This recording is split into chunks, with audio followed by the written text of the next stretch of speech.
Hi guys, and welcome to another episode of Control Alt Love, where every type of love is beautiful. So I am here with Laurel today, and we are going to talk about opening up. So poly has two facets to it. Often we find poly people that we end up in a relationship with, two poly people or a polymonogamous relationship. But sometimes when you're in a relationship and you discover polyamory, you either want to try it or you realize that that's been you all along. And so we're going to talk about that facet of it. We're going to talk about opening up a existing monogamous relationship. So first, it's important to say what poly isn't, to clarify that right up front. Polyamory is defined by informed consent of all the participants. Without it, it ain't poly. If you can't invite your lover over to Thanksgiving dinner with the rest of your family because you don't want anyone to know what you're doing, it probably isn't poly. We will be talking more about how to identify the difference in our cheating episode coming up, but what you should remember is that cheating is breaking the rules. If you aren't breaking the rules of your relationship, you're not cheating by definition. The rules need not be explicit. Even breaking the tactic rule of a relationship is cheating. If you do anything you cannot feel comfortable telling your mate about, or if you do anything that you know would make your mate unhappy, if he or she knew about it, you are quite likely cheating, plain and simple. If you plan to open up, you need to tune into the cheating episode so you know what your rights are in this relationship, as well as if you're the poly person, to know what is acceptable and what is not. We will also have an episode on negotiation and one on negotiating kink terms, but that'll be a little more laid back, kids. But Laurel, I'm sure you have something to add to this conversation about cheating. You know, there is a huge difference and it can't be overemphasized. I would say a couple of things about cheating in that I've had to explain to a couple of people who thought that I was just running around on my partner. Is it that you were more upset about the fact that they didn't tell you or the fact that they actually did the action? And 9 times out of 10, people will say, I'm upset that they didn't tell me or that they didn't just talk to me and we couldn't have worked this out. So it's usually more about the dishonesty than anything. Having clear-cut boundaries is definitely advisable in a monogamous and a polyamorous relationship. As far as not having clear-cut boundaries, that borders dangerously on the don't ask, don't tell side of things, and everyone kind of knows how we feel about that, but there's that. There are some people, though, that I probably wouldn't take my poly partner home for Thanksgiving dinner, but that's only because my family is kind of conservative, and not because they don't know, but because they wouldn't be welcome. So that's kind of... I totally agree. It's the difference between if you think that your family wouldn't accept it or if you're embarrassed. So if it's an embarrassment of any form, then you really need to reconsider whether you're truly poly, because poly people shouldn't feel embarrassed by what they're doing. It should feel natural.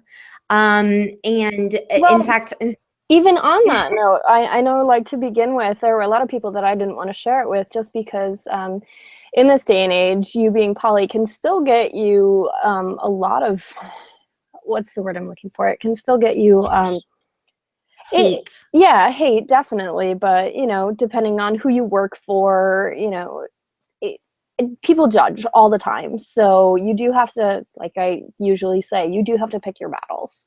So, well, I think there's discretion with any relationship. I mean, there's proper times to talk about relationships and improper times. And I think because our relationship has accepted that everybody falls in love, that it's become acceptable to bring up your spouse or partner whenever.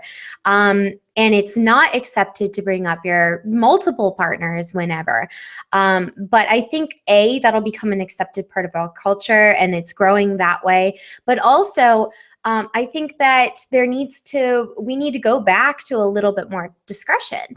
I think that a lot of people bring up relationships, especially in like a work setting, where it makes absolutely no sense to be talking about your partners. I mean, I think that there's a proper time and place for everything. And of course, when you're introducing people who are unlikely to be familiar with polyamory, because most people are not familiar with it at this point. At this point, you need to use discretion of when you especially first bring it up. And we need to be sensitive to a culture that's not aware of us yet. But that sensitivity only needs to stretch so far. Them not accepting your lifestyle or saying negative things about your relationships, that's not okay. But if your boss says to you, I'd rather you not bring this up at a business meeting. Well, that's different. That's different. I mean, I'm talking about in like a space where, people are bored at work and you're just kind of shooting the shit, for lack of a better term. But that kind of thing. It's the same everywhere. Somebody will be like, oh yeah, my kids did the funniest thing at school the other day, blah, blah, blah. And they start talking about their families, and then it just snowballs from there. So it's not necessarily that you intended to bring it up, but we'll get on that topic some other time. So dealing with other people. We really should have a show just about that.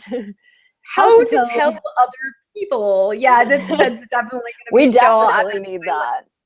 Definitely. Because it's so awkward. But first, we want to help you guys kind of figure out your own relationship, because there is no poly relationship without the first 2 episodes, which are just starting a polyamorous relationship and opening up. So we wanted to cover those first, and then we'll help you branch out. But the next really important thing is communication. So that needs to happen and should technically be based on nonviolent communication, in my humble opinion. And you can make that decision for yourself, of course, but we'll be discussing this on the next episode. Nonviolent communication will allow you to express your feelings without blame. When I tell you that you make me feel hurt, or you make me feel jealous, or you make me feel sad, your focus is now on defending yourself instead of the feelings that are being felt. Instead, if I say my feelings in a way without blame, where I own them and take responsibility for them, you are focused on the feelings.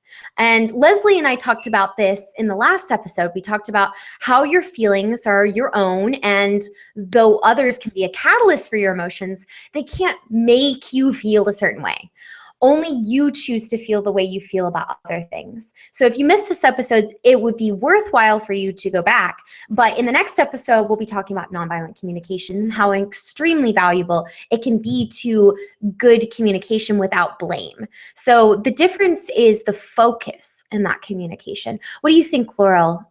I think this is something that I've actually had quite a bit of experience with just in my interpersonal relationships. I'm sure. For a while, and I'm not gonna, this is something I'm not gonna hide at all. I have definitely been in and out of the mental health system for most of my life, dealing with issues such as, like gender identity, not knowing that I was poly, as well as depression and a slew of other things. So it does contribute to that. But one of the things that you do learn throughout the course of this is how to actually communicate with people. And you find, once you have learned how to do this, you find that a lot of the people around you that were the catalysts for your emotions don't know how. They actually don't know how to communicate in the same way. So it's been an interesting journey. I do know a little bit about the nonviolent communication, and that owning your feelings is something that I struggled with for a very, very long time. In my first official polyamorous relationship, I was just coming from being a serial monogamist, or so I thought. And it was really, really hard to be like, why are you doing this to me? Why are you making me feel this way? Why are you breaking my heart right now? I just want this thing to just be us, and you're just being mean. And it was really hard for me to be like, oh, my partner doesn't actually have to do everything with me, and I'm a strong, independent woman. No way. No way. Right? It is shocking though, and I don't mean to like downplay that. No. It's totally surprising when you start to take ownership for your feelings. Also, how empowering it can feel, because suddenly it's like, oh, you can't make me feel that way. You can't make me feel that way, and it's great. Like, it feels so good to actually own those feelings, and to be able to bring yourself to happy. To the degree that you're not like, you know what? I don't even care what you think. Like, because if you're too smug about it, I've discovered this about myself. If I feel too smug about it, I always wonder if I'm sorry about the echo. I'm always wondering if someone's like, what a bitch. Sorry. And again, for my language here, but like, wow, she really doesn't give a crap what other people think about her. And I'm like, it's not my problem. One of the things that I've noticed about that, and something worth pointing out, is with nonviolent communication, you really respect the fact that nobody is telepathic. They can't tell that you're upset over something. Like I was saying on the last episode, some people, if I say the word cats to them, they start having a complete breakdown because one of their cats died like within a year ago, or maybe, more than that. But cats to them is this very emotional experience, and we don't know that, and we need to respect that people don't know what's inside of our brains and our entire life story. I've had people make jokes to me about all kinds of things that have come up in my past, because I will be honest, I have had a very rough past. And it's been tough, but like people will make jokes about certain things, and like cancer runs in my family, and people will make, compare things to cancer. And like somebody said something like cutting it out like cancer the other day. And I just, like for me, it was like a really upsetting experience. But looking around the room, everybody else was like, yep, yep. And I was like, and I realized, I had to check myself at that point, because I went, oh my gosh, I'm the only one in this room that has real experience with cancer, more than likely. And because everybody else, there's no visible emotions. And so instead of being upset at the person that had said it, because they had no idea, this is a normal expression. And so instead of freaking out at that person, I was just like, oh, that's interesting. And if they had been somebody that I had interacted with, I might have been like, hey, when you said the cutting it out like cancer comment, I felt really, upset, and it really bothered me, and here's why. And could I ask you possibly to not say that when I'm around? Would that be okay? And that's nonviolent communication in a nutshell, right there. Pretty much. No blame, no disrespect. It's total understanding that this person probably had no bad intentions in saying it, and I know this person had no bad intentions. I think actually being able to learn the difference between like reading someone's intentions. Like you can't always know what they're thinking, but we have this intuition for a reason. Being able to tell when someone, like, you kind of went inside yourself and were like, oh, they're joking. Okay. Yeah. They're not like trying to like actually harm me somehow. So being able to tell the difference between when someone is joking about something or when they're actually being malicious is really important as well. It's because really, going back to the polymono thing, if you don't know the difference between when someone is joking and when someone is being malicious, you can find yourself in an abusive relationship really quickly. So that's really the big thing, is that's the identifier. If somebody is speaking to you to cause you harm, it's now an abusive relationship. And it doesn't have to be, somebody doesn't have to be hitting you for it to be abusive. There is verbal abuse, and it's a real thing. When somebody beats up on your self-esteem intentionally, that's somebody you should spend time around. And I know it goes deeper than that, and it's a lot tougher than that. And I definitely want to get some somebody with experience to come on and talk about abuse. And I don't want to go too deep into it because I don't have a degree and I don't obviously know the right things to say to comfort anybody in that situation. But if you are in that situation, please try and get help, and please try and find a way out of that situation, because you are a beautiful human being and you deserve love and affection. You don't deserve abuse. And so nonviolent communication, of course, assumes that you're not in an abusive relationship. That's very different. So I want to move on to kind of get closer to what we want to talk about today, because I know everybody's really excited about this conversation, and so am I. So we've looked ahead at what we'll talk about, and behind it what we have talked about that are relevant to today's episode. But what are we talking about today? Well, as long as your partner is following the rules you set up in negotiation and you're communicating your needs without blame using nonviolent communication, all tools we're going to provide you with in the future, then you are halfway to a healthy poly relationship. So what is a poly relationship going to look like? You need a little glimpse into your future before you can understand what I'm going to talk about. Now, it's going to look different for everyone, but the basic change will be that cheating will no longer be defined in the same way for both of you. It will look different. Cheating will be anything outside of what you have agreed upon. So sex with other people is no longer cheating unless you've agreed that sex is off the table. And some poly relationships are arranged this way. But let's both talk about our specific poly relationships so that you can see those two examples. So the way that mine looks is I have mainly my two main partners that I see all the time and love more than, just love them to death inseparably, are Matthew and Ryan. And I live with Ryan. Ryan is my closest partner. He's my best friend. Well, he and Matthew are both my best friends, but I spend my time with Ryan. I did open up a polyamorous relationship with Matthew. We were together for 5 years, or we were together for 3.5. We've been together for 6 now. But I opened it up at about the 4-year mark when I moved to New Hampshire, and I'd been here for a little while. I realized that the long distance relationship was growing very difficult, and I found out about a thing called polyamory. So I said, babe, why don't we try this? And he was totally understanding and totally awesome about it. And we sat down and negotiated what we wanted it to look like. For us, it looked like, the most extreme example of a poly relationship.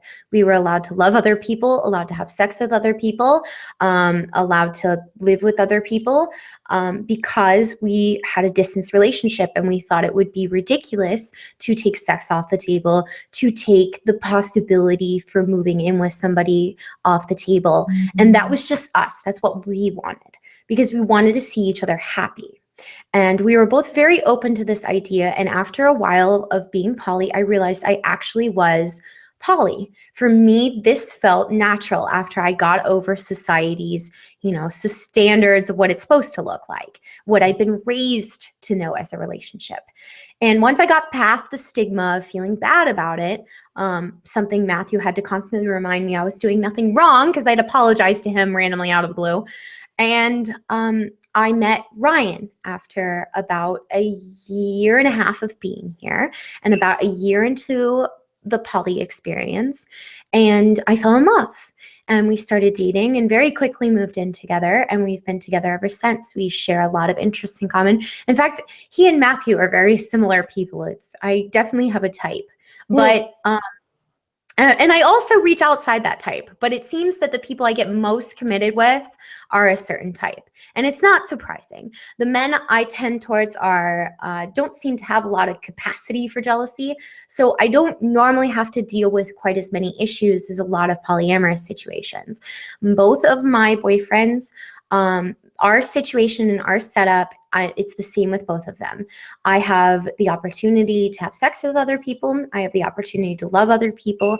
And if it came to that and I felt that it would be a better living situation for me to be somewhere else, Ryan would accept and appreciate that and my honesty.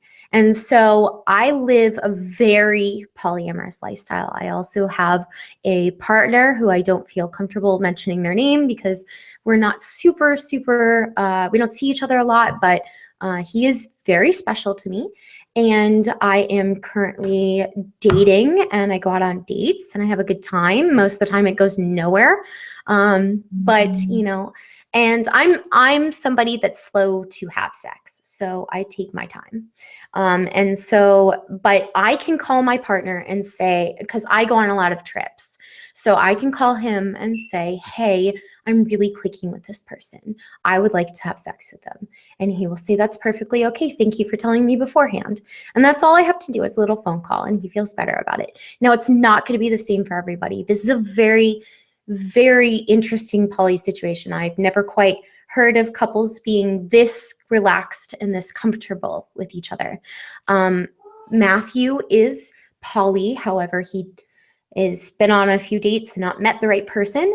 And Ryan is monogamous, and we are in a mono-poly relationship. He has no interest in pursuing poly, but in our negotiations, we did leave room for the opportunity for him to try polyamory if that came up, in which case we would sit down and we would talk about it and what his expectations would be and what mine are. And we'll talk about negotiation a little bit more, but I want Laurel to share her experience with polyamory. That way you can get a different view, because I'm sure hers is different than mine. So go ahead, Laurel. So like I said, I started out as a serial monogamist, and for those of you who don't know, who are maybe hiding in the closet as a poly person not come out yet, a serial monogamist is someone who goes through a string of bad relationships and somehow breaks up with one person to get with another person because they had feelings for this next person and didn't know how to reconcile them with the one before. So I have used sex and breakups with this person just to be in a relationship with this person. Like I'll just kibosh this entire relationship, even though I still have feelings for my current partner. So that was it was a very big source of emotional trauma for me, because it was like all these people that I've lost and I could have like maintained contact with. In fact, it goes so far as that I strive to maintain contact with all of my exes because we were very good friends. So it just didn't seem right to leave them. So when I got to New Hampshire, I was in a relationship with a guy in New Orleans. And again, it was a long distance thing. So I was celibate by choice for about 5 months, and then was like, no, this isn't really working. Not really working at all. Yeah, I saw. So I saw your little flip out there. Anyway, Okay. Go ahead. I'll keep going. So I was in this relationship with a guy in Louisiana, so long distance. And when I moved up here, I got lonely. Long distance relationships are hard, and that's thousands of miles apart. And I think this is something that's kind of similar between you and I. So I started going out and being social with people, and then met this guy, and then at first tried to play it off like, oh yeah, we're just gonna hang out, like we just like, don't worry about it, honey, like we're just gonna hang out. And then of course I ended up falling for this guy, even though I had very intense feelings for my boyfriend back in Louisiana. So I ended up breaking it off with my boyfriend in Louisiana to date this other person who turned out to be poly.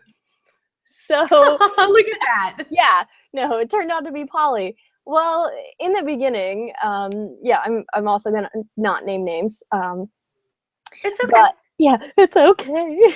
But in the beginning, we were both relatively new to poly. He had just gotten a divorce, and hadn't had a chance to really experiment with the world. And we had made an agreement, because he was seeing maybe like one other person at the time who lived out of the country, that with the exception of her, he would see me exclusively. So it was like, okay, this is easy. We can ease into this. Like, there's another person, but I never see her. So I'll get used to the idea that he's with someone else and that I'm his primary partner.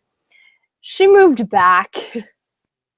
That kind of threw kibosh in a lot of things. Unfortunately, the open communication and sensitivity to the feelings of other people were not always taken into consideration by myself and by my partner, actually. We were together for probably about almost 4 years, in which time I dated a variety of other people, some of whom I'm still very good friends with, some of whom I still kind of see every once in a while. And towards the end of that relationship is when I met Jason.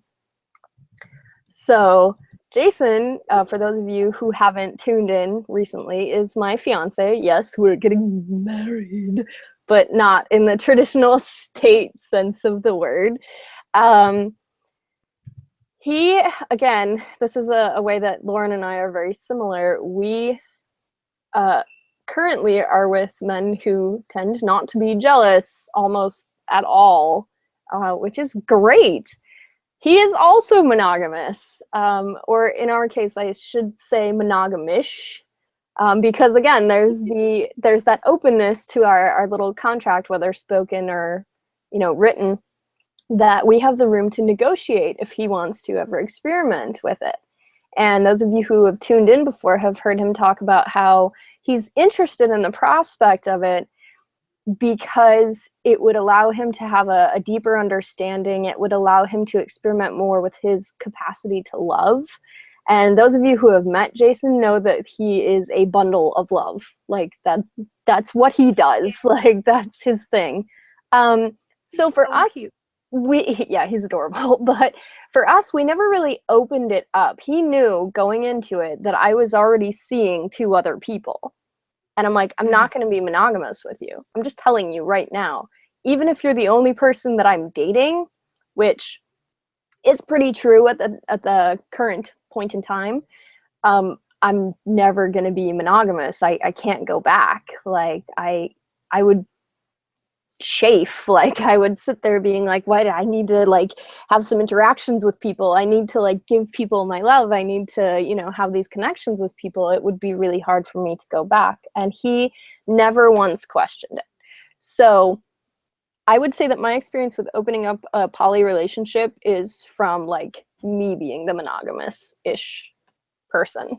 So that's me. And do you and Jason have any rules before I go into the rant Rules. about how we won't ever go monogamous? So we trust each other pretty explicitly.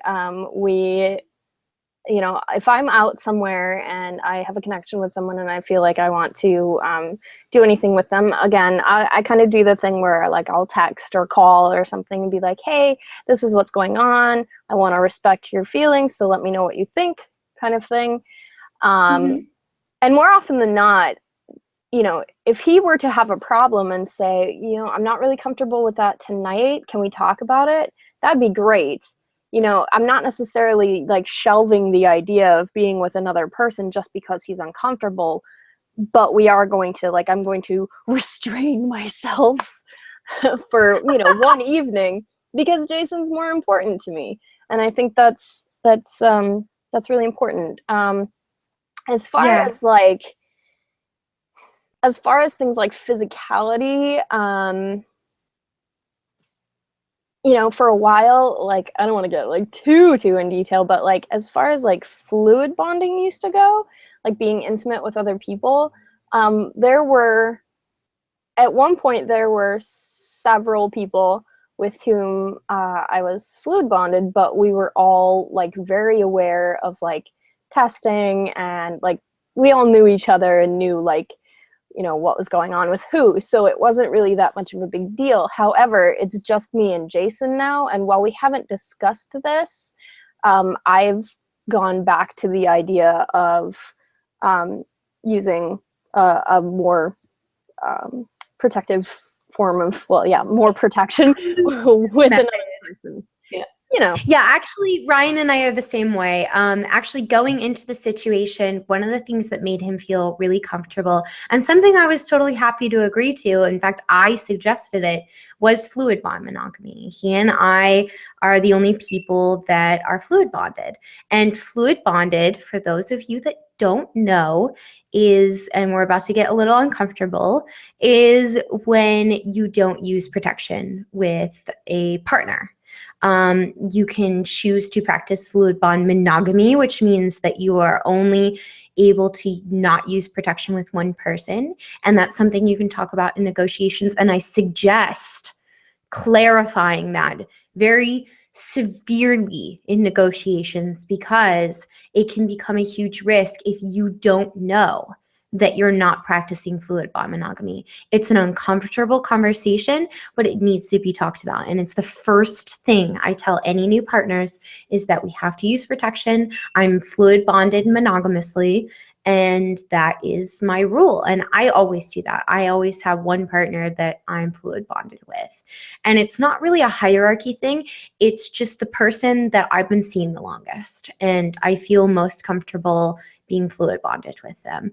Now, I never see Matthew, and Ryan and I haven't discussed what would happen if Matthew visited or when I visit, because that hasn't happened yet. But is certainly something that we'll need to sit down and discuss before we see him, before I see him at least. But probably the next time he'll see me is here. So that'll be interesting, and I'll have a whole episode on that, I'm sure. On them finally. We really need to have them on. We do. It's a little tough though, but Ryan's a little shy. And I'm still trying to talk Matthew into it. But anyway, he might be on my other show though, and you might get to meet him. Excellent. But one of the things, and I wanted to, at this point, make sure that people know that are watching and listening to the show that you can call in. This is the perfect time to call in and interrupt us. The link is on the Control Alt Love Facebook page. Under the link to watch, in the comments, is if you click that link, you'll call in. You'll probably be muted for a moment while we finish our points, but then you'll be able to talk to us about anything that you want. And we encourage questions and call-ins, and this won't be our only call-in episode. So if this is not a particular talk you want to have, then feel free to just wait for another episode. So one of the things that I want to start talking about is the first fear that you will probably have. So there are a lot of fears that come with opening up that don't come with a poly relationship. So two people coming together, and even in a poly relationship, this can be a fear, but it's really for people that have never done it before. These are thoughts that cross their mind almost immediately when they think about opening up. So the first fear that you'll probably have is, if my partner's in love with someone else, they'll somehow love me less. With poly relationships, good poly relationships, it's not this way, because love is not finite. And that's the first thing that we need to emphasize. What would you say if you had a child and you decided you wanted to have a second child, and your first child says, but why am I not enough? The question itself doesn't really make sense, does it? Once you understand that it isn't about what's enough and instead what someone wants, then you start to think about it in a healthy way. So many people believe that a person who has multiple loves can't give their whole heart to any person. This belief goes that if you love one person, you can express your love wholeheartedly, but if you love multiple people, your love is divided up and therefore not as deep. This is based on the starvation model of love. That is, you only have a limited amount of love, and if you give your love to one person, there is none left to give to anyone else. So if you fall in love with another person, you have to pay for it by withdrawing your love from the first person. Love is not the same thing as money. With money, you have only a limited amount to spend. And when you give it to one person, you have less to give to another. But love behaves in a wonderful and unpredictable and counterintuitive way. When you love more than one person, you soon realize that the more love you give away, the more love you have to give. You can give your whole heart to more than one person. And when you do, you realize it's the most beautiful feeling in the world. For example, both of my partners, Matthew and Ryan, I can't live my life without either of them.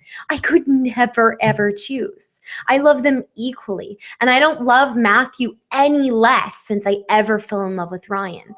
I love him even more, actually. I feel like I understand what it truly means to love somebody. Because in the back of my mind, because I'm by nature poly, I found myself often thinking, ooh, that person looks interesting. I'd really like to explore things with that person. And I always felt bad. And I always felt like, our love was just temporary. And now it's found a permanence that I didn't have before. It's this new, incredible state of feeling like I can finally truly love somebody in the way that I'm capable of loving somebody. And so our love has deepened from this experience, and we trust each other even more.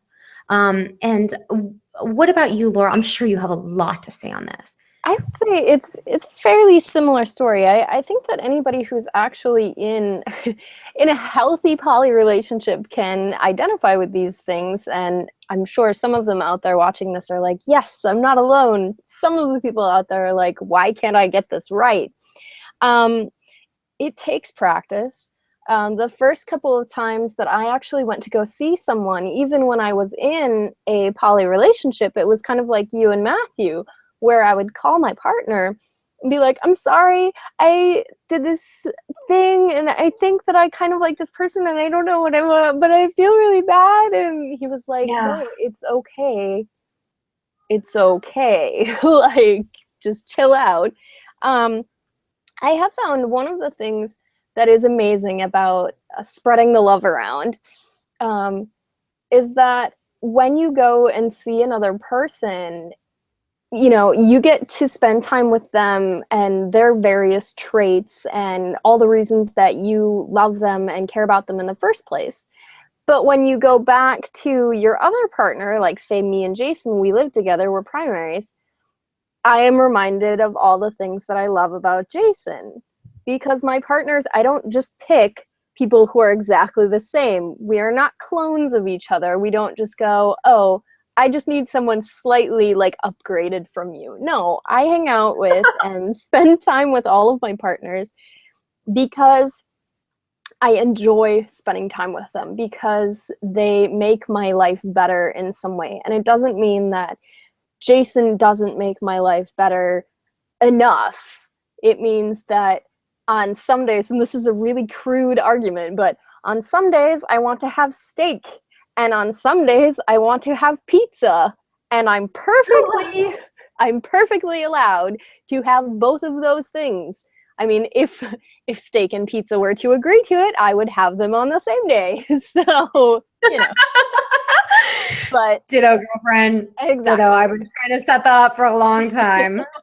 But my boys are a little shy. But and that's a completely different topic entirely, but and we'll definitely get into that in the kink and swinging conversations that we will have in the future. We're going to be talking about all different alternative relationships. Keep in mind, if you're waiting for those episodes, you can still use some of this information to apply to that. Yeah, that's why we started with this, because these are any non-monogamous relationships. So while we talk about it as poly, it is very pertinent to poly, and everything directly relates to poly, but there's still awesome things that you can learn from this for this relationship. My kill You're one of terrible my little fur children. babies. I might kill one of my children right now, That's which are my terrible. cats, by the way. I need to be very clear that these are my cats. Boris, what are you doing? He's gone psycho, Boris, today. But that's part of the awesomeness of the show, is that there are cats running around who are my children, and I love them. But I'm going to hurt you. And so anyway, so one of the things I lost my train of thought, but I think that it's really important to emphasize that when you spend time with somebody else, and I just found you end up, it's like a rejuvenating feeling. Like when I go and I spend time with my, I guess he's kind of a friends with benefits at this point. When I spend time with him, we have a great time, and it all feels like fun and games, because that's how we have it set up. We have it set up so it's more fun and it's more casual, and that's what we negotiated and agreed upon. And it's not like I'm using him, or I don't care about him, or I don't take him seriously, because he is a friend. Specify the word friend. But we wanted to have a more casual relationship, and it's really fun, and I have a good time, and it feels like getting to travel to a foreign country for a while. And then I come home, and there's my nice, comfy boyfriend who I love to death, love to pieces, and it's like getting to sit in my favorite worn armchair. Like, I'm just like home. Again, a terrible analogy, but really great. I mean, if you've ever sat in that chair, like, you know exactly what she's talking about. There's a level of comfort there. You do need varied levels of excitement and comfort, and it's not to say that you can't have these things with one person. If you have the ability to love yourself in such a way and to love just one other person, and you're perfectly fine with that, wonderful. That's you know what? I kind of envy you, because it's less complicated, but complicated. Is a little bit, but it has its own complications, let's be clear. And we're going to do an episode of talking about the different complications, because they are almost exactly the same amount of complications. They're just different. But sometimes it's nice to look over the grass and go, that looks nice. But it's not in the cards. Nope. Yeah. But it is, there's old relationship, and there's old relationship energy and new relationship energy. And I have new relationship energy with my friends with benefits partner. It's new and exciting, and it's fun, and it feels like a cool new roller coaster, and like a foreign country I've never been to. And then I come home to my cozy, warm by the fire book that I like to read over and over again, or movie I like to read or watch over and over again. And that's my old relationship energy, and that's something familiar and significant to me, and they're both important. And that's what I love so much about being poly, is I get to have both of those at the same time. I don't know how monogamous people do it. Maybe not as interested in the new relationship energy. Oh no, I think that people are. In fact, that's why a lot of people cheat. Or there's the other. If you go online, there's a million different websites that are like, how to rejuvenate your marriage, how to add some excitement to the bedroom. No, but I mean, like, the people that love being monogamous and are just they love their relationship like 8 years later, and they're like totally 100% internally monogamous, both of them.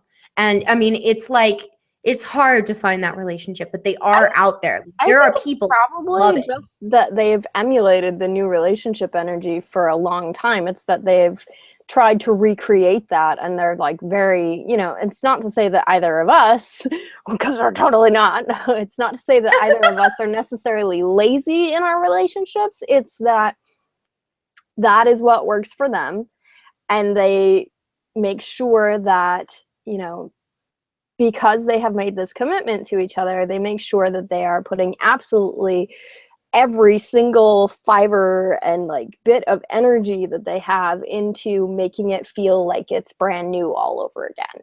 Whereas with my personal poly relationships, I like kind of settling into a really comfy groove. That's not to say that I don't like to do exciting things with my you know, my primary partner that I've been with the longest, it's just there's something very comforting about having like a home base and not, Yeah, I not feeling totally know. judged. I totally know what you mean. For me, like I have boyfriends that like to do certain things, and I like to do those things with them. And I know a lot of monogamous couples that are like super monogamy and awesome with it.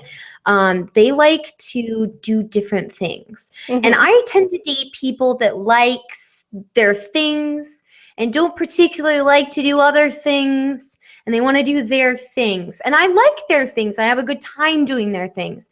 And when I want to do my things, I'm totally comfortable doing my things by myself. I travel by myself all the time, and I do plenty of stuff. In fact, I really love my alone time, which is really funny because you'd think with Polly I wouldn't get a lot of alone time, but you'd be shocked how much alone time You get a lot of alone time. Yeah, I do. It's great. The thing is that I love the situation, and monogamous people love their situation. I'm not going to judge it. It's cool. If you like it, that's cool. But I do want to talk about one of the other fears. So one of the other fears is time. Time is a huge issue, and that's something I just said. I have a lot of time management skills because I run so many shows, so I can do poly very easily. Plus, I grew up as a swimmer, which requires a ton of time management because I had to get schoolwork done and balance a boyfriend and all this other stuff. Because I always had a boyfriend, but the concern is that they won't have time for you, which is something that we're going to talk about in our time management episode. And how you'll deal with jealousy, which we will deal with in our jealousy episode, and how to negotiate when it's not working, which is also included in our negotiation episode. So there's time, there's jealousy, because you're gonna feel jealousy. It's gonna be a thing that you feel. And I've got my own theory on jealousy, but just for now, let's just state that you're going to feel jealousy, and we'll have a whole jealousy episode and negotiation and how you're going to negotiate that relationship. But right now, like time management, and let's focus a little bit on time management. Let Laurel have a say before the time management episode, which we will be having a special guest on, a new guest co-host. So Laurel, what do you think about time management? How do you make that work? I know Google Calendars. Google Calendar. What would I do without you? And remember, I will have my own calendar when I start my site. So I'm starting. So excited about this. You have no idea. For those who don't know, I'm starting my very own alternative relationships community. And so it'll have dating, but it's more than a dating site. It's everything you ever need to be able to manage a multiple partner relationship, whether that's swinger or kink or poly, any of that stuff. And you can find people that relate to you. You can find friends, you can find partners, you can help get advice from this. You can talk to counselors that specifically know how to deal with your issue. It will have everything. But let's go ahead and talk about the tools we have right now, which is basically Google Calendar. Basically Google Calendar. And that's it. The end. No. So time management, one thing that I wanted to talk about, and I will wait my turn. When you talk about how people get upset at the idea of, well, if you love someone and you love me, then you must not love me as much. The idea that love is infinite, yes, it definitely is. But our time as a human being is very finite. It is the most precious resource that we have. We sell it to other people for money in order to buy things to sustain ourselves and our loved ones. We spend it. Well, yeah, exactly. So any time that we are spending with another person is value. It's, I value you. I want, you to know that you are worthwhile to me. So time management is very important in this sense, because if you say over and over to your partner, oh, I love you so much, and then you flit off and only spend time with another partner, you're going to have a bad time, okay? So So I think that if you are in, like, say for example, I am in what I would say a self-imposed hierarchical monogamous relationship. Oh, Lauren's eyes get wide. Well, we are getting married, and it's not necessarily because I don't love anyone more or less. It's just that we click together the best for that kind of relationship. In that sense, Jason is my household. He is my home. He's my family. So he kind of takes priority over pretty much everyone else, with very few exceptions. Were I to be out on a date with one of my other partners and Jason called me, obviously going like, hey, I broke my leg, can you take me to the hospital? It would be like, yeah, you know, I will drop everything. Or if he had a nervous breakdown, I will drop everything. Okay. Like, he is part of my family unit. Were it to be like a friends with benefits who like called me out of nowhere and was like, hey, can you take me to the hospital? I don't really have anybody else right now. I'd be like, yeah, sure. But I don't live with them, so I wouldn't be as likely to like jump right into like, I'm really feeling like really, really bummed out right now, because we're a little bit more independent of each other. Do you know what I mean, Lauren? It's kind of like, Yeah. it's not so much like a hierarchy of people. It's like an external hierarchy of needs. Like, here's what I can give you, here's what I cannot, kind of thing. So for me and Jason, we spend the majority of our time together, and I think just even unspoken, if we were to not spend the majority of our time with each other, we would start to question things like, wait, when did this become not a thing? So we would sit down and talk about it, which is why you need clear expectations.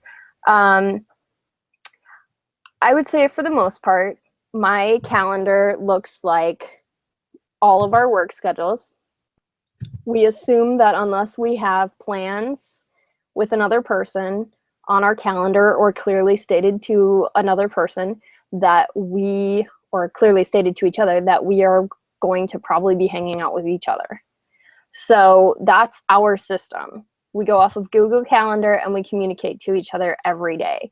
I was in a relationship where I was seeing probably about 2 or 3 other people before I met Jason, where we had to have all of our dates on the Google Calendar with no exceptions, and we planned things 2 weeks out, and it was just horrible. It was really horrible. I'm like, I can't. I want to be spontaneous. I really want to be spontaneous. Right. But it's just striving. I'm the same to way. Maintain a balance. So what I do with Ryan, and this works for us because we live together, and he knows he's going to see me unless I tell him beforehand that I'm not going to be there. I know his work schedule, and his work schedule is written down. And what I do is I go, oh, he'll be at work that day. I'm going to go see my friends with benefits. Now I'm going to go have fun. And so I try my very best to schedule all of my dates around schedule. Now, he works a lot, so it's very easy for me to do that, and not everybody's going to have that luxury, especially if you don't live with your partner. I enjoy being able to be spontaneous as long as I tell him within a reasonable period of time. I've told him 24 hours in advance, and he didn't care, mainly because he was at work. So why does he care? And it's not time he's lost with me, and that's how he views it.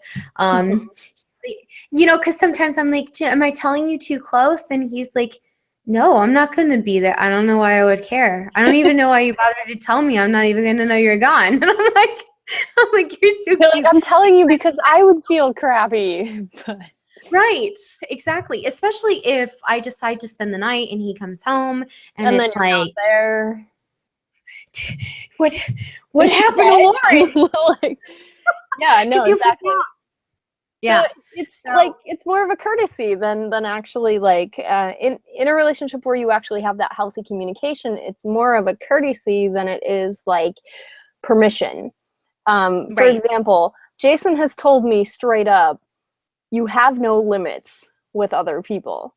Like, has given me tacit permission to do whatever. But I'm just like, okay, but I'm still gonna call you. Like, that's great, but I'm not gonna be like, oh yeah, no, you told me I can do whatever. I'm still going to call you and respect you.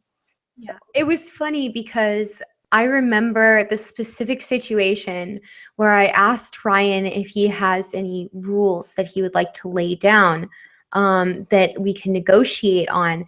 And he's just looked at me and he goes, well, I know that we talked about this beforehand, and you told me that you weren't going to see anybody until, you were going to, because I wasn't already seeing anybody, and you weren't going to see anybody until we've been seeing each other at least 2 weeks.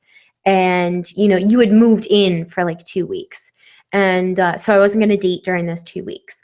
And that way it would give me time to become comfortable and figure out what my expectations are. And so and you said that, it's okay to feel jealous. So I spent a lot of time thinking, Lauren, and I can't come up with what jealousy feels like. So just do whatever you want. And I'll let you know if I feel jealous, because I don't know what that feels like. And it was just the funniest, most comical thing I've ever heard anybody say. And it was just, God. and I knew I was going to be with him forever after that. I was like, you are the one. You're my other one. You're my two. You're my one of two. My one of two, and I love you. And so I was just like, he just, he makes me smile and he makes me laugh. But, we definitely are going to talk about situations in which, a lot of negotiation should also be like when you're going to be willing to drop everything you're doing to go be with that person. Exactly. And who that applies to. So it would take a lot for my friends with benefits for me to drop everything and go to him if Ryan and I were having a special evening. Most of the time, Ryan and I just sit around and watch a movie. And if something goes wrong in his end, because we are good friends, and I drop things for my friends, and it's not just because we're sleeping together, it's because I drop things for my friends. And I'll be like, my friend is in trouble. It happens to be my friends with benefits, but I'm going over there to help things. And he goes, oh, I know you're a good friend. Just go over and be a good friend. And sometimes I'll spend the night and stuff. But I try and tell him beforehand if I'm going to spend the night. And he's very cool about it. I like to be spontaneous sometimes, but most of the time I'll message I'll message my friends with benefits the day of, and be like, hey, am I going to spend the night? And he's just like, oh, not tonight, or he'll let me know, and then I tell Ryan. And so anyway, time management will be something that we definitely talk about for a full episode. But and then there's concerns like jealousy, which we'll also need to dedicate a full episode to. And of course, we've already talked about negotiation, and renegotiation will also be a conversation, because often you have to renegotiate like 8 times before you get it right. So, again, guys, if you want to call in, do feel free to do that. Laurel, did you have a comment you wanted to make? You look like you wanted to make. I do. I know that there's like so much information, and we do have to dedicate like several episodes to the very like specific bits of opening up a relationship.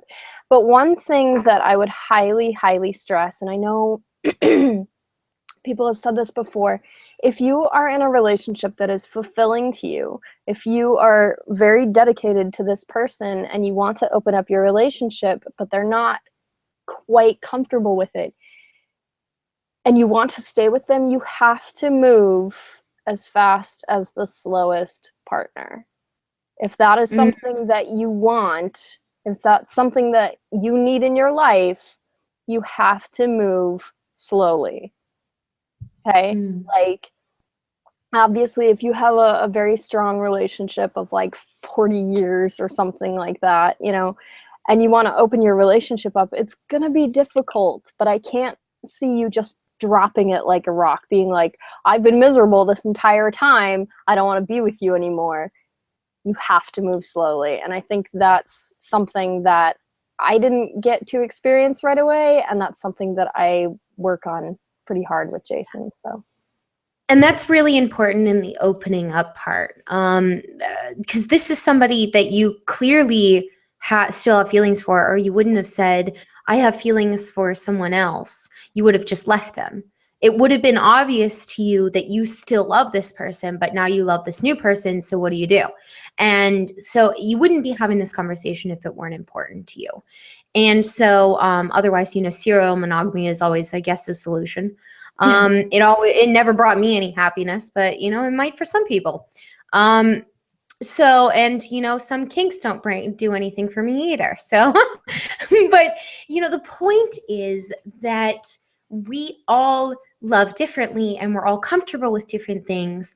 And when it's important to you, when the relationship is important to you, then you need to move slowly. Now, there are situations to take into consideration when you're entering a poly relationship with somebody and you've never been poly before. You have to respect those existing relationships. Now, it's important that people be clear on what those relationships look like, what your boundaries are with other people, but your boundaries can be different.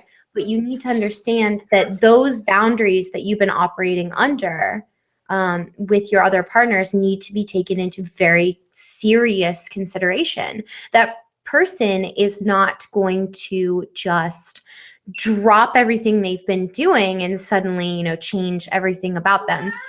For me, especially, I'm a very independent person, and that independence trumps my relationships, all of them. My relationship with myself is always the most important to me. And that might be different for other people. And I respect that. And, I don't know what I would do if one of my partners tried to put limits in our negotiation. I've never had it happen. I scratch that. I did have it happen, and the limits were so ridiculously extreme that it's not worth discussing.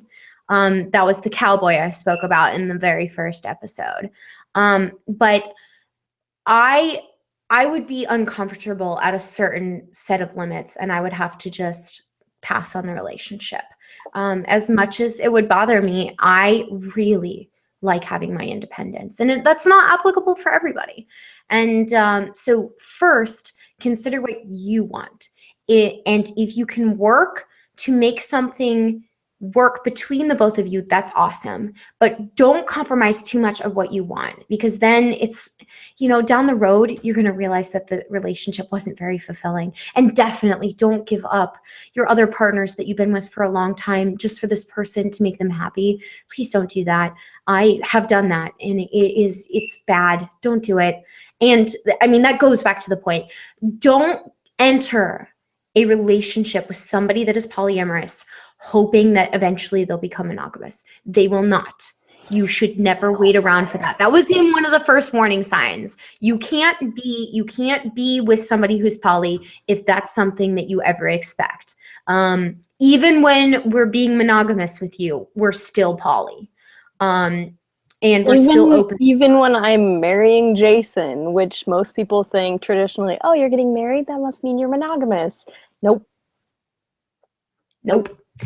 Yep. And so, and I want to go back to, the opening up conversation, but these are things that you need to consider. When somebody opens up to you and they say, I want to have a poly relationship now. I know we've been together for X number of months, X number of years, and this hasn't come up till now, but this is new to me.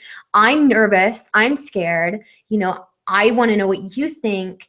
You need to be open and accepting of that person and not judgmental if you don't want to lose them, because the way this person feels can often be very true. Some of us, we were born mostly into a culture that practices monogamy. Most of us have never even considered the idea of a non-monogamous relationship. We didn't even know it was an option. I certainly didn't. And if I hadn't moved to New Hampshire, I still wouldn't know about it. And so we're learning about this thing. So we need to understand that, it isn't because there's something wrong with you. It isn't that there's something wrong with society. It's just that we've discovered this thing and we think that it may be the key to our happiness. And so when your partner who you love and want to be happy says, I am scared, I have fallen in love with somebody else, but I still love you. Listen to that second part. That they still love you. That's a very significant thing. Try not to freak out. And we want to help you with those concerns. And if there are any concerns we're not addressing, please send them to us, because there's a lot to cover in this and we want to help you. And do feel free to call in. The link is on the page. Laurel, is there anything that I didn't say in that should have been said? I think that's pretty succinct, honestly. I wish that me being monogamous in the beginning, as that person, I wish that I would have had an easier time. And I guess part of the reason that I started doing this with you is because I want to be the person for someone else that I wish I would have had to guide me. So it's okay to feel, it's okay that you feel jealous. It's okay that you feel scared. It's just that you need to know why you are feeling these things so that you can handle them. You need to know how to not blame them on other people. And I think in the society that we live in today, we're programmed into that kind of thing. But it doesn't need to be that way. It doesn't need to be that way at all. And I think that once you get over your fears and all these preconceived notions, you will find yourself in a much healthier and happier spot, regardless of whether you pursue a polyamorous relationship or not. So I agree. And so what I want to do now is to kind of get into some deep facts. And I'm hoping that these deep facts are a little bit of comfort to those who are now dealing with an opening up situation where they've been monogamous with a person and now they want to explore poly. You're probably saying to yourself, why does my partner want to open up? Did I do something wrong? And the first answer is no, you didn't, sweetie. Roughly 50% of the population is projected to be naturally poly, and the other half is projected to be naturally monogamous. Neither are better or worse or more evolved. This notion is complete nonsense. If someone says that to you, please let them know that they're basically comparing straight and gay people. Which one's better? It's not the case. There is no better. There's no more evolved. It just is. So why now? Well, why are they saying this to you now? Well, we're coming to a pivotal time in our existence as human beings where we are capable of accepting more out-of-the-box ideas. And poly has come with this. These people were probably already poly. They just were raised in a culture of monogamous, so they didn't realize it until now. So most people who have been poly have practiced serial monogamy at one time or another, and that's something Laurel and I talked about, or they've cheated on their partners. Those of us who did this didn't know why happiness never came. We were confused why we couldn't just love like some of our dedicated partners. Let's start with the fact that the majority of people are not intimate with one person. They're intimate with one person at a time, at least in theory, and with statistics from the General Social Survey suggesting that as many as 34% of men between the ages of 50 and 60 will admit to having cheated at least once. Evidence suggests that even the theory isn't too widely practiced. So instead, we tried to address it from an ethical perspective, and we came up with ethical non-monogamy because we still wanted healthy, committed relationships, but couldn't fit into the box that society asked us to fit in. The truth is, people are happier when they're romantically involved with someone than when they're not. Intimacy adds to the quality of your life. And so our theory is, couldn't more intimacy add to more quality of life? So I guess the best way to convince you, the person that would like to stay monogamous, and that is totally your prerogative. You don't have to practice poly just because your partner is. However, I would recommend in your negotiations to leave open the possibility to try it at some point. So if you're feeling adventurous, you can go for it after some secondary negotiations. I would tell you, monogamous people, that are scared right now because the love of your life wants to love other people too, to take a trip through their mind. So what is the appeal to them? Put simply, for those whose relationship inclinations lean towards polyamory, a poly relationship offers more.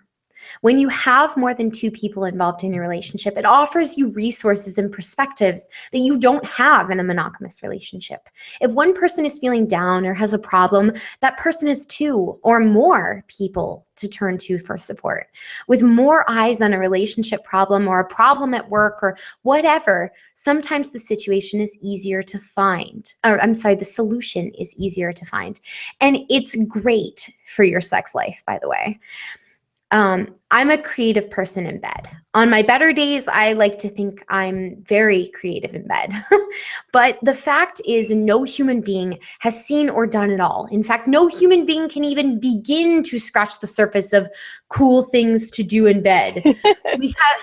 We have 6 billion people on the planet right now and 30,000 years of recorded human history behind us. Someone somewhere has thought of something that you would absolutely love, but you'll never think of yourself. I've learned a lot of things from each of my lovers, both in and out of the bedroom, that have been able to take me into other relationships, not even just new techniques, but sometimes new ways of looking at things. These things have enriched all of my relationships and my life. It may not even be what you're thinking. Not all poly people, it may not be what you're thinking. It's important to think about the fact that not all poly people are into group sex. So don't always think that your partner's off having an orgy. There are polyamorous individuals who never have had a threesome. Being poly doesn't necessarily make you kinky, nor does it mean that you're into orgies or that you're promiscuous or that you want to bonk everyone you meet. For polyfidelitous people, being poly really isn't that much different from being monogamous. Polyamory doesn't make you bisexual. In a polyamorous relationship, all the people involved are not necessarily sleeping with everyone else involved. The idea of being a guy in the middle of a hot girl on girl action is a cliche as old as time, but don't think polyamory is automatically going to get you there. So these are a few of the deep facts that I wanted to cover. Maybe some of them make you feel more comfortable. Maybe some of them have made you comfortable even enough to try it. But remember, you have to be true to yourself in the end of all of it. If it's not for you, then you need to be honest with your partner. But I always say give it a shot. Why not? Laurel, thoughts? I'm sure you have some. All sorts of thoughts. One thing I would recommend, if you are having trouble grasping the idea of opening up a relationship, whether you are the polyamorous person in question or the monogamous person in question, is to see if you can seek out some counselors who are well-versed in this topic. I know I have actually seen a couple of relationship counselors who have dealt with alternative relationship styles before, and they're very non-judgmental, very creative when it comes to problem solving. That might be something you want to look into so they can help you clarify what your expectations are. As far as, what makes us happy about it, Lauren pretty much nailed everything. It's not always about sex. It's not always about intimacy even. Sometimes it's just about experience. Sometimes it's about filling your cup. Like, if you don't sustain yourself, obviously if you don't practice self-love, you probably shouldn't be doing this either. But if you don't sustain yourself, how can you take care of anyone else, or how can you love anyone else? Obviously you're going to learn new things from new people. I find that the benefits of poly for me at this point are such that I have a very tightly knit family group who is pretty much willing to drive and take someone to the hospital at a moment's notice. People that are welcoming to my new partners, even though I'm not in a relationship with them, but they're in a relationship with one of my other partners. It takes a long time to get to that point, but the rewards are really, really worth it. So that's kind of what I have. So. That's really awesome advice. I will say one more thing though. Just because we're not Yes. out having orgies doesn't mean that we're not accepting of them, and that some of us may be more inclined to be interested in them, but you are certainly invited to them. So don't think we're excluding you. That's not the point. But I totally agree with that situation, with that statement 100%, Laurel, and we will definitely be getting into that when we talk about getting kinky. I can't wait. And Laurel and I are excited about talking about getting kinky. But if you haven't heard us talk about getting kinky, there has been, an episode where Leslie, Laurel, and I all talked about getting kinky. And we had on guest Matt on the True Objective podcast when we did the What is Love series. So if you want to look up True Objective, What is Love, Let's Get Kinky, or just, True Objective, the channel, check it out. It's a great episode. It was a pretty recent episode, but I'll try and remember to post it up on the page with all the other things I have to do. But, I think that really does it for me. Laurel, is there anything else you wanted to add? No, definitely just reach out to us if you have any questions. We'll definitely be covering a lot of this with myself, special guests, Lauren. That's all I got. Yeah. So, just reach out to us. Like Laurel said, we are totally open to adding in episodes. We always love new ideas for new episodes. And remember, all love is beautiful.